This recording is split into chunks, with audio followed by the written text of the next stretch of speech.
അപ്പം ഇന്ന് നമ്മൾ ഡിസ്കസ് ചെയ്യാൻ പോകുന്നത് കോറിലേഷൻ അനാലിസിസ് എന്ന് പറയുന്ന ചാപ്റ്ററാണ്. ആക്ച്വലി കോറിലേഷൻ അനാലിസിസ് എന്ന് പറഞ്ഞാൽ +2 സ്റ്റാറ്റിസ്റ്റിക്സിലെ ഫസ്റ്റ് ചാപ്റ്ററാണ് കോറിലേഷൻ അനാലിസിസ്. ഈ ചാപ്റ്ററിൽ റിലേഷൻഷിപ്പുകളെ കുറിച്ചാണ് സ്റ്റഡി ചെയ്യാനുള്ളത്. അതായത് വേരിയബിൾസ് തമ്മിലുള്ള ബന്ധങ്ങൾ, റിലേഷൻ, പരസ്പരം ഉള്ള റിലേഷൻഷിപ്പുകളെ കുറിച്ച് നമ്മൾ സ്റ്റഡി ചെയ്യുകയാണ്. അപ്പം എന്ത് തരം റിലേഷൻഷിപ്പാണ് ഉള്ളത് വേരിയബിൾസ് തമ്മിൽ, ആ റിലേഷൻഷിപ്പിൻ്റെ സ്വഭാവം എന്താണ്, എത്രത്തോളം ആ റിലേഷൻഷിപ്പ് ഉണ്ട് എന്നുള്ളതൊക്കെ ഐഡൻറ്റിഫൈ ചെയ്യാൻ വേണ്ടിയാണ് നമ്മൾ ഈ ചാപ്റ്ററിൽ പഠിക്കുന്നത്. ഓക്കെ, അപ്പോൾ നമ്മൾ ഈ ചാപ്റ്റർ പഠിക്കുന്നതിലൂടെ എന്താണ് കോറിലേഷൻ എന്നുള്ളത് പഠിക്കാൻ പറ്റും. അതുപോലെ ഡിഫറെൻറ്റ് ടൈപ്സ് എന്തൊക്കെയാണ്, ഏതൊക്കെ ടൈപ്പാണ് റിലേഷൻഷിപ്പുകൾ ഉള്ളത് എന്നുള്ളത് ഐഡൻറ്റിഫൈ ചെയ്യാൻ പറ്റും. അതുപോലെ ഈ റിലേഷൻഷിപ്പിൻ്റെ സ്ട്രെങ്ത്ത്, ഡയറക്ഷനും മാഗ്നിറ്റ്യൂഡൊക്കെ മെഷർ ചെയ്യാൻ നമുക്ക് എന്ത് ചെയ്യും പറ്റും. എത്രത്തോളം ഉണ്ട് ആ റിലേഷൻഷിപ്പ്, ആ വേരിയബിൾസ് തമ്മിലുള്ള ബന്ധം എത്രത്തോളം ഉണ്ട് എന്നുള്ളത് നമുക്ക് മെഷർ ചെയ്യാൻ പറ്റും. അതുപോലെ ആ മെഷർ ചെയ്യാൻ വേണ്ടി നമ്മൾ സ്കാറ്റർ ഡയഗ്രാം മെത്തേഡ് എന്ന് പറഞ്ഞൊരു മെത്തേഡ് പഠിക്കുന്നുണ്ട്. അതുപോലെ കോറിലേഷൻ കോയിഫിഷ്യൻ്റ് എന്ന് പറഞ്ഞ മെത്തേഡ് പഠിക്കുന്നുണ്ട്. അതുപോലെ ഈ കോറിലേഷൻ എങ്ങനെ റിയൽ ലൈഫ് സിറ്റുവേഷനിൽ അപ്ലൈ ചെയ്യാൻ പറ്റും എന്നുള്ളതൊക്കെ നമ്മൾ ഈ ചാപ്റ്റർ പഠിക്കുന്നതിലൂടെ പഠിക്കും. അപ്പോൾ നിങ്ങളെ റിയൽ ലൈഫിൽ പലതരത്തിലുള്ള റിലേഷൻഷിപ്പുകളും കണ്ടിട്ടുണ്ടാവും അല്ലേ? നിങ്ങൾ പലതരത്തിലുള്ള റിലേഷൻഷിപ്പ് കണ്ടിട്ടുണ്ടാവും എന്ന് വെച്ചിട്ടുണ്ടെങ്കിൽ, നമ്മളിപ്പം നിങ്ങളുടെ ക്ലാസ്സിൽ തന്നെ കൂടുതൽ സമയം പഠിക്കുന്ന കുട്ടികൾക്ക് നല്ല മാർക്ക് കിട്ടുന്നതായിട്ട് നിങ്ങൾ ചിലപ്പം കണ്ടിട്ടുണ്ടാവും അല്ലേ? നോർമൽ കേസ് ഇതാണ് പറയണത്. ചില കുട്ടികൾ എത്ര പഠിച്ചാലും മാർക്ക് കിട്ടാത്ത കുട്ടികളുണ്ട്. അവരെ നമ്മൾ നോർമൽ കേസായിട്ടല്ല കൺസിഡർ ചെയ്യണത്. എങ്കിലും കൂടുതൽ സമയം പഠിക്കുമ്പോൾ കൂടുതൽ മാർക്ക് കിട്ടുന്നതായിട്ട് നിങ്ങൾ കണ്ടിട്ടുണ്ടാവും അല്ലേ? അതുപോലെ ഈ സമ്മറിലൊക്കെ ടെമ്പറേച്ചർ ഇൻക്രീസ് ചെയ്യുമ്പോൾ, ടെമ്പറേച്ചർ കൂടുമ്പം ഐസ്ക്രീമിൻ്റെ സെയിൽസ് നിങ്ങൾ ഇൻക്രീസ് ചെയ്യുന്നതായിട്ട് കണ്ടിട്ടുണ്ടാവും അല്ലേ? അതുപോലെ തന്നെ നിങ്ങൾ എക്കണോമിക്സിൽ പ്രൈസ് ഡിമാൻഡ് റിലേഷൻഷിപ്പ് പഠിച്ചിട്ടുണ്ടാവും. പ്രൈസ് കൂടുമ്പം ഒരു പ്രൊഡക്റ്റിൻ്റെ ഡിമാൻഡ് എന്ത് ചെയ്യുന്നതായിട്ട് കുറയുന്നതായിട്ട് നിങ്ങൾ കണ്ടിട്ടുണ്ടാവും.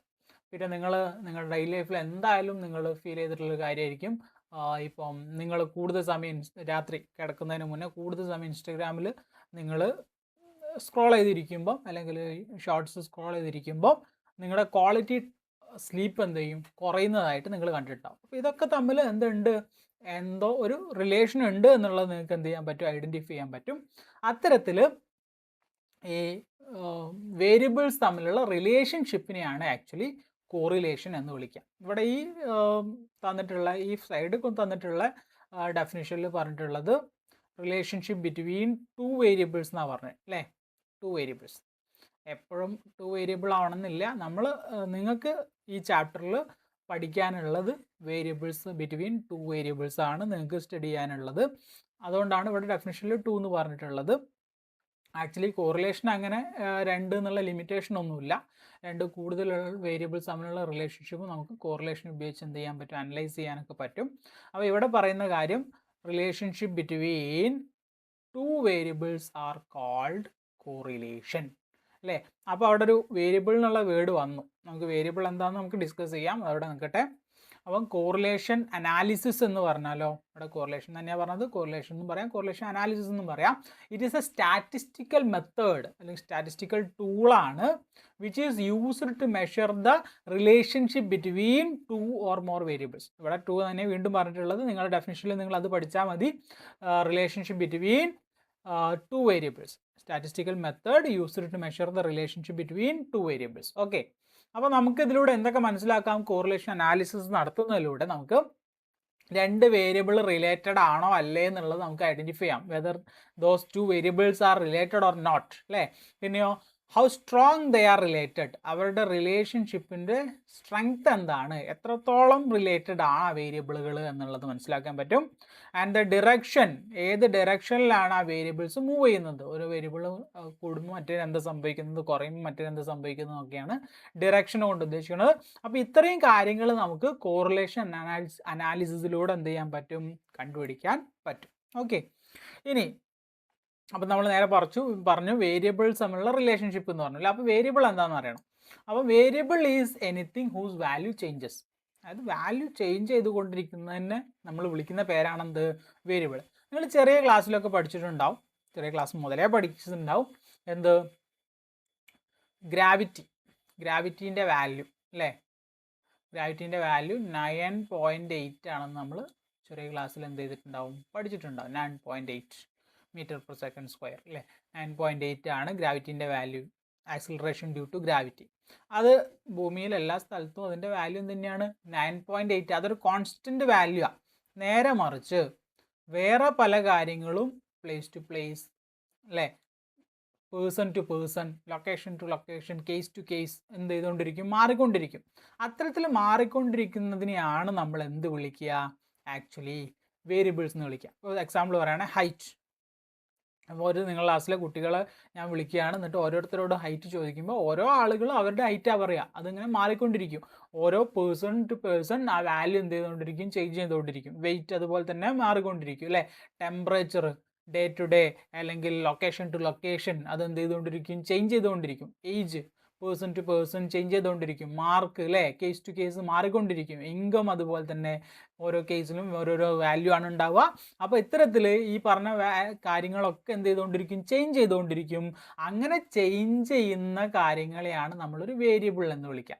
അപ്പോൾ ഇത്തരത്തിലുള്ള വേരിയബിൾസ് തമ്മിലുള്ള റിലേഷൻഷിപ്പിനെ കുറിച്ച് സ്റ്റഡി ചെയ്യാനാണ് നമ്മൾ എന്ത് യൂസ് ചെയ്യുന്നത്? കോറിലേഷൻ അനാലിസിസ് യൂസ് ചെയ്യണത്. അപ്പോൾ കോറിലേഷനിലൂടെ ഈ വേരിയബിൾസ് തമ്മിലുള്ള റിലേഷൻഷിപ്പാണ് നമ്മൾ എന്ത് ചെയ്യുന്നത്? പഠിക്കാൻ പോകുന്നത്. ഓക്കെ, അപ്പം ടൈപ്സ് ഓഫ് കോറിലേഷൻ, എന്തൊക്കെ തരം റിലേഷൻഷിപ്പുകളാണ് ഈ വേരിയബിളുകൾ തമ്മിൽ ഉണ്ടാവുക എന്നുള്ളതാണ്. അത് മെയിനായിട്ട് ആ വേരിയബിൾസ് തമ്മിലുള്ള റിലേഷൻഷിപ്പിന് അതിൻ്റെ ഡയറക്ഷൻ അനുസരിച്ച് 3ആയിട്ട് ക്ലാസിഫൈ ചെയ്യുന്നുണ്ട്. Positive correlation, negative correlation and zero correlation അല്ലേ? അങ്ങനെ 3ആയിട്ട് നമ്മൾ ക്ലാസിഫൈ ചെയ്യും. There are mainly 3 types of correlation. എന്തൊക്കെ തരം ബന്ധങ്ങളാണുള്ളതെന്ന്. അപ്പോൾ നമ്മൾ തൽക്കാലം ഗ്രാഫ് അവിടെ നിൽക്കട്ടെ. ഗ്രാഫ് നമുക്ക് സ്കാറ്റർ ഡയഗ്രാം മെത്തേഡ് ടെക്നിക്ക് പഠിക്കുമ്പോൾ നമ്മൾ പറയുന്നുണ്ട്. അപ്പം ഒരു പോസിറ്റീവ് കോറിലേഷൻ എന്ന് പറഞ്ഞാൽ എന്താണ്? 2 വേരിയബിൾസും സെയിം ഡിറക്ഷനിൽ മൂവ് ചെയ്യുന്നതിനെയാണ് നമ്മൾ പോസിറ്റീവ് കോറിലേഷൻ എന്ന് വിളിക്കുക. ഇപ്പോൾ ഒരു വേരിയബിൾ ഇൻക്രീസ് ചെയ്യുമ്പം second variable other variable also increases. ഇനി ഒരു വേരിയബിൾ ഡിക്രീസ് ചെയ്യുകയാണെങ്കിലോ അതർ വേരിയബിൾ ഓൾസോ ഡിക്രീസസ്. ഇത് രണ്ടും ഒരേ ഡിറക്ഷനിലാണ് മൂവ് ചെയ്യുന്നത്. അതുകൊണ്ട് ഇതിനെ നമ്മൾ പോസിറ്റീവ് കോറിലേഷൻ എന്ന് വിളിക്കും അല്ലേ? അതായത് നമ്മൾ നേരത്തെ എക്സാമ്പിളിൽ പറഞ്ഞ കാര്യം തന്നെയാണ്. The more you study the higher marks will get. The more rainfall higher will be the crop production or crop yield. നല്ല മഴ കിട്ടുമ്പോൾ നല്ല പ്രൊഡക്ഷൻ ഉണ്ടാവും, നല്ല ഈൽഡ് ഉണ്ടാവും. ജനറൽ കേസസ് ആണേ പറയുന്നത്. Higher the temperature ice cream sales increases അല്ലേ? ഈ പറഞ്ഞ കേസുകളൊക്കെ എന്താണ്? ഒരു വേരിയബിൾ ഇൻക്രീസ് ചെയ്യുമ്പോൾ അതർ വേരിയബിൾ ഓൾസോ ഇൻക്രീസ് ചെയ്യുന്ന, അതുകൊണ്ട് അതിനെ നമ്മൾ എന്ത് ചെയ്യുന്നു? പോസിറ്റീവ് കോറിലേഷൻ എന്ന് വിളിക്കുന്നു. ഇനി അടുത്തത് നെഗറ്റീവ് കോറിലേഷൻ. ഇതിന് നേരെ ഓപ്പോസിറ്റ് ആയിരിക്കും. എന്താ?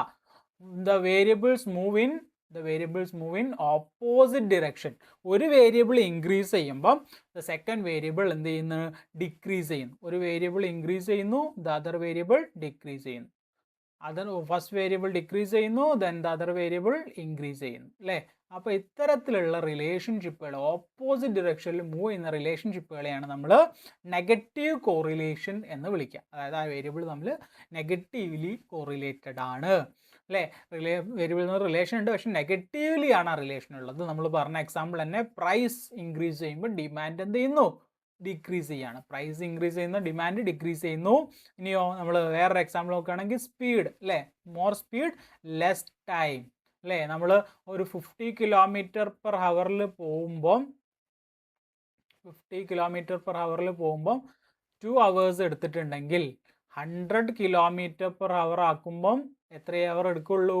100 km/h ആകുമ്പം അത് 1 hour കൊണ്ട് എന്ത് ചെയ്യും? എത്തും അല്ലേ? അതായത് സ്പീഡ് കൂടുമ്പം ലെസ് ടൈം ആയിരിക്കും റീച്ച് ചെയ്യാൻ എടുക്കുക. അപ്പോൾ അതിനെ നമ്മൾ നെഗറ്റീവ് കോറിലേഷൻ എന്ന് വിളിക്കും. ഒരു വേരിയബിൾ കൂടുമ്പം മറ്റേ വേരിയബിൾ കുറയുകയാണെങ്കിൽ അതിനെ നമ്മൾ നെഗറ്റീവ് കോറിലേഷൻ എന്നാണ് വിളിക്കുക. അപ്പോൾ നേരത്തെ നമ്മൾ പറഞ്ഞ ഇൻസ്റ്റഗ്രാമിൻ്റെ എക്സാമ്പിളൊക്കെ അതിൽ പെടും. എന്ത്? കൂടുതൽ സമയം ഇൻസ്റ്റഗ്രാം കളിക്കുമ്പം, രാത്രി കൂടുതൽ സമയം ഇൻസ്റ്റഗ്രാം കളിക്കുമ്പം നമ്മുടെ ക്വാളിറ്റി സ്ലീപ്പിൻ്റെ ടൈം എന്ത് ചെയ്യും? കുറയും അല്ലേ? അപ്പം ഇതിനെയാണ് നമ്മൾ നെഗറ്റീവ് കോറിലേഷൻ എന്ന് വിളിക്കുക. ഇനിയോ തേർഡ് വണ്ണാണ് സീറോ കോറിലേഷൻ. അതായത് വേരിയബിൾസ് തമ്മിൽ ഡയറക്റ്റ്ലി എന്തില്ല, ഒരു റിലേഷൻഷിപ്പ് ഇല്ലെങ്കിൽ അതിനെയാണ് നമ്മൾ സീറോ കോറിലേഷൻ എന്ന് വിളിക്കുക. അതായത് വേരിയബിൾസ് ഇൻഡിപെൻഡൻ്റ് ആയിരിക്കും. There is no relationship between the variables. Variables തമ്മിൽ ബന്ധം ഉണ്ടായിരിക്കില്ല. അപ്പോൾ നമ്മൾ നോക്കുക, എക്സാമ്പിൾ നോക്കുക, ഷൂ സൈസും ഇൻ്റലിജൻസും. ഷൂ സൈസും ഇൻ്റലിജൻസും തമ്മിൽ എന്തെങ്കിലും ബന്ധമുണ്ടോ? ഒരു ബന്ധവുമില്ല, അല്ലേ? ഷൂ സൈസ് കൂടുന്നതനുസരിച്ച് ഇൻ്റലിജൻസ് കൂടെ കുറേ ഒന്നും ചെയ്യുന്നില്ല. ഐ കളർ, അല്ലേ? ഐ കളർ എന്തായിക്കോട്ടെ, ബ്ലാക്ക് ആയിക്കോട്ടെ, ബ്രൗൺ ആയിക്കോട്ടെ, ബ്ലൂ ആയിക്കോട്ടെ, അതെന്തിനെ എഫക്റ്റ് ചെയ്യാൻ പോണില്ല? മാത്ത് എബിലിറ്റീനെ എഫക്റ്റ് ചെയ്യാനേ പോണില്ല. ഇനിയോ കലണ്ടർ ഡേറ്റ് എന്തായിക്കോട്ടെ, അത് സ്റ്റോക്ക് പ്രൈസിന് എന്ത് ചെയ്യാൻ പോണില്ല? എഫക്റ്റ് ചെയ്യാൻ പോണില്ല. അല്ലെങ്കിൽ സ്റ്റോക്ക് പ്രൈസ് എന്തിനെ എഫക്റ്റ് ചെയ്യാൻ പോണില്ല? കലണ്ടർ ഡേറ്റിനെ എഫക്റ്റ് ചെയ്യാൻ പറ്റില്ല, പോണില്ല. ഇത് രണ്ടും പരസ്പരം എന്തില്ല? റിലേഷൻ ഇല്ല. അപ്പോൾ ഇത്തരത്തിൽ റിലേഷൻ ഇല്ലാത്ത ഇൻഡിപെൻഡൻ്റ് ആയിട്ടുള്ള വേരിയബിൾസിനെയാണ് നമ്മൾ സീറോ കോറിലേഷൻ എന്ന് വിളിക്കുക. when one variable changes, the other variable does not show any consistent change. ഒരു കൺസിസ്റ്റൻ്റ് ആയിട്ടുള്ള ചേഞ്ച് എന്ത് ചെയ്യുന്നില്ല, കാണിക്കുന്നില്ലെങ്കിൽ അതിനെയാണ് നമ്മൾ സീറോ കോറിലേഷൻ എന്ന് വിളിക്കുക. ഇനി നമ്മൾ ഡിസ്കസ് ചെയ്യാൻ പോകുന്നത് ടെക്നിക്സ് ആണ്. കോറിലേഷൻ അനാലിസിസിന് യൂസ് ചെയ്യാവുന്ന ടെക്നിക്കുകളെയാണ് ഇനി നമ്മൾ ഡിസ്കസ് ചെയ്യാൻ പോകുന്നത്. അപ്പോൾ നമ്മൾ ഈ വേരിയബിളുകൾ നമ്മളെ കയ്യിലുണ്ടെങ്കിൽ, രണ്ട് വേരിയബിൾസ് ഉണ്ട്, ആ വേരിയബിൾസ് അനുസരിച്ചുള്ള വാല്യൂസ് ഉണ്ടെങ്കിൽ ആ വേരിയബിൾ തമ്മിലുള്ള റിലേഷൻഷിപ്പ് എന്താണെന്ന് നമുക്ക് എന്ത് ചെയ്യണം? ഐഡൻറ്റിഫൈ ചെയ്യണം. അപ്പോൾ ഒരു എക്സ് എന്ന് പറഞ്ഞൊരു വേരിയബിൾ ഉണ്ട്, വൈ എന്ന് പറഞ്ഞൊരു വേരിയബിൾ ഉണ്ട്. അപ്പോൾ എക്സിന് കുറേ വാല്യൂസ് ഉണ്ടാവും. ഇപ്പോൾ 10, വൈന് കറസ്പോണ്ടിങ് ആയിട്ടുള്ള വൈൻ്റെ വാല്യൂ 20. എക്സ് 20 ആകുമ്പം വൈ 40, എക്സ് 30 ആകുമ്പം വൈ 60. ഇങ്ങനെ കുറേ വാല്യൂസ് നമുക്ക് ഉണ്ടെന്ന് വിചാരിക്കാം. അപ്പോൾ നമുക്ക് ഈ എക്സ് എന്ന് പറഞ്ഞ വേരിയബിളും വൈ എന്ന് പറഞ്ഞ വേരിയബിളും തമ്മിലുള്ള റിലേഷൻ എന്ത് ചെയ്യണം? ഐഡൻറ്റിഫൈ ചെയ്യണം. അപ്പോൾ നമുക്ക് സ്കാറ്റർ ഡയഗ്രാം മെത്തേഡിന് യൂസ് ചെയ്യാം. സ്കാറ്റർ ഡയഗ്രാം മെത്തേഡിൻ്റെ പ്രത്യേകത എന്തായിരിക്കും എന്ന് വെച്ചാൽ, ഒരു ഗ്രാഫിക്കൽ മെത്തേഡാണ്, മാത്തമാറ്റിക്കൽ മെത്തേഡ് അല്ല, ഒരു ഗ്രാഫിക്കൽ മെത്തേഡാണ്. സ്കാറ്റർ ഡയഗ്രാം ഉപയോഗിച്ച് നമുക്ക് എന്ത്, ഈ കോറിലേഷൻ്റെ ഒരു ബേസിക് ഐഡിയ ഉണ്ടാക്കാൻ പറ്റും. എന്ത് തരം റിലേഷൻഷിപ്പാണ് വേരിയബിൾസ് തമ്മിലുള്ളതെന്നുള്ളതിനെ കുറിച്ച് ഒരു ബേസിക് ആയിട്ടുള്ള ഐഡിയ ഉണ്ടാവാം. എന്താ ചെയ്യാന്ന് വെച്ചാൽ, രണ്ട് വേരിയബിൾസിനെ രണ്ട് ആക്സിസിലായിട്ട് റെപ്രസെൻറ്റ് ചെയ്യും. ഒരു വേരിയബിളിന് എക്സ് ആക്സിസിലും മറ്റേ വേരിയബിളിന് വൈ ആക്സിസിലുമായിട്ട് റെപ്രസെൻറ്റ് ചെയ്യും. എന്നിട്ട് ഈ എക്സ് ആക്സിസ് വൈ ആക്സിസ് രണ്ടിനും കറസ്പോണ്ടിങ് ആയിട്ട് വരുന്ന വാല്യൂവിന് ഒരു ഡോട്ട് ഇട്ട് കൊടുക്കും. നേരത്തെ ഇവിടെ 10ഉം ഇവിടെ 20 ആണ് വരുന്നതുണ്ടെങ്കിൽ 10ഉം 20ഉം കൂടി ഇൻ്റർസെക്റ്റ് ചെയ്യുന്ന പോയിന്റിൽ നമ്മളൊരു ഡോട്ട് എന്ത് ചെയ്യും? ഇട്ട് കൊടുക്കും, അല്ലേ? 10ഉം 20ഉം കൂടി ഇൻ്റർസെക്റ്റ് ചെയ്യുന്ന പോയിന്റിൽ നമ്മളൊരു ഡോട്ട് ഇട്ട് കൊടുക്കും. അങ്ങനെ കുറേ ഡോട്ടുകൾ ഉപയോഗിച്ച് നമ്മൾ ഈ വേരിയബിൾസ് തമ്മിലുള്ള റിലേഷൻഷിപ്പിനെ ഐഡൻറ്റിഫൈ ചെയ്യും. അത്തരത്തിൽ ഐഡൻറ്റിഫൈ ചെയ്യുന്നൊരു ടെക്നിക്കാണ് എന്ത്? സ്കാറ്റർ ഡയഗ്രാം മെത്തേഡ് എന്ന് വിളിക്കുക. ഓക്കെ, ഇപ്പോൾ ഇതിങ്ങനെയൊക്കെ പലതരത്തിലുള്ള പാറ്റേൺസ് കിട്ടും.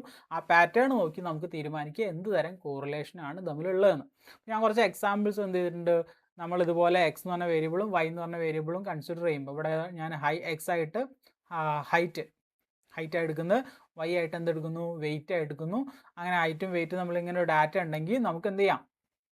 ഈ ഹൈറ്റിനും വെയിറ്റിനും കറസ്പോണ്ടിങ് ആയിട്ട് ഒരു പോയിന്റ് ഇടാം. അടുത്ത ഹൈറ്റിനും വെയിറ്റിനും കറസ്പോണ്ടിങ് ആയിട്ട് അടുത്ത പോയിന്റ് ഇടാം. അടുത്ത ഹൈറ്റിനും വെയിറ്റിനും കറസ്പോണ്ടിങ് ആയിട്ട് അടുത്ത പോയിന്റ് ഇടാം. അടുത്ത ഹൈറ്റിനും വെയിറ്റിനും കറസ്പോണ്ടിങ് ആയിട്ട് അടുത്ത പോയിന്റ് ഇടാം. അങ്ങനെ ഈ പോയിന്റുകൾ, ഈ ഡാറ്റ ഓരോന്നും ഓരോ ഡോട്ടുകളായിട്ട് നമുക്ക് റെപ്രസെൻറ്റ് ചെയ്യാം. അപ്പോൾ ഡോട്ടുകളായിട്ട് പല രീതിയിലും നമുക്ക് ഗ്രാഫ് കിട്ടും, അല്ലേ? ഈ പറയുന്ന ഏതെങ്കിലും ഒരു പാറ്റേണിലായിരിക്കും നമുക്ക് ഗ്രാഫ് ഐഡൻറ്റിഫൈ ചെയ്യാൻ പറ്റുക. ആ ഗ്രാഫ് കണ്ടിട്ട് നമുക്ക് തീരുമാനിക്കാം ഇത് തമ്മിൽ എന്ത് റിലേഷനാണ് ഉള്ളതെന്ന്.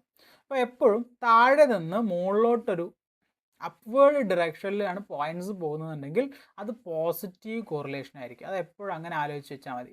താഴെ നിന്ന് മുകളിലോട്ടാണ് പോസിറ്റീവ് കോറിലേഷൻ, ഇനി മുകളിൽ നിന്ന് താഴോട്ടാണെങ്കിലോ അതൊരു നെഗറ്റീവ് കോറിലേഷൻ ആയിരിക്കും, അല്ലേ? അപ്പം ഇവിടെ നോക്കുക, താഴെ നിന്ന് മുകളിലോട്ടാണ് പോസിറ്റീവ് ആണ്, മുകളിൽ നിന്ന് താഴോട്ടാണ് നെഗറ്റീവ് ആണ്, താഴെ നിന്ന് മുകളിലോട്ടാണ് പോസിറ്റീവ് ആണ്, മുകളിൽ നിന്ന് താഴോട്ടാണ് നെഗറ്റീവ് ആണ്. ഇതിന് രണ്ടിനും അങ്ങനെ പ്രത്യേകിച്ച് പാറ്റേൺ ഒന്നുമില്ല.